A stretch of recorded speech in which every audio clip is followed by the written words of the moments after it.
present sense mindfulness. With this technique, you focus on what you see in front of you. In other words, you're going to be meditating or practicing mindfulness with eyes wide open. You're just working with your awareness. You're training your awareness on one thing and one thing alone. Steps to present sense mindfulness. The first step is to practice the breathing patterns that you learned in video 6. Focus on your breathing until you achieve a sense of relaxation. You do this with your eyes wide open.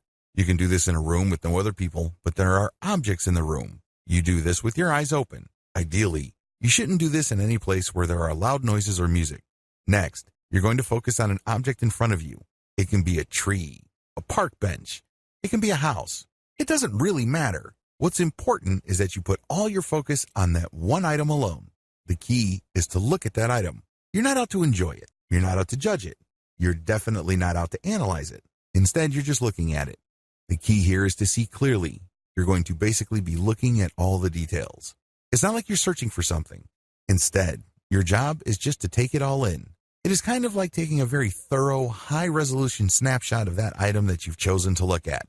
Next, once you have determined that you have seen all there is to see about the object, the next step is to pay attention to what that object would smell like, taste like, feel like in terms of texture, and what it would sound like.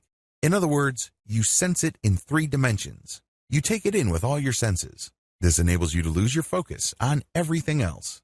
When you do this, your mind is being filled with the stimuli of that object and that object alone. You have no space left for stuff you have to worry about at the office. You have no mental resources left for that time when your best friend stabbed you in the back or did something that made you hold a grudge for a long time. All that stuff gets pushed out. Instead, you're just cramming all the sensory data that you are willfully taking in based on that object that you have chosen in front of you. This enables you to lose focus on everything else and focus on that thing in front of you. This enables you to reset how you normally focus on things in your life. The reason why you're so stressed out is because you're hanging on for dear life onto so many different things, and they layer on top of each other. And at the end of the day, all this willpower and this mental energy is just basically wasted because you're hanging on to so much stuff. When you practice this meditative technique, you push a reboot button for your mind and let go of all that stuff that you're clinging to. And instead, you just fill it with the stuff that you take in and that you flush out. Eventually, this leads to mental hygiene because you will develop the mental discipline to zero in on an issue or a set of data for however long it takes to produce. Let's say at work or in an argument or even dealing with a relationship, and then let go.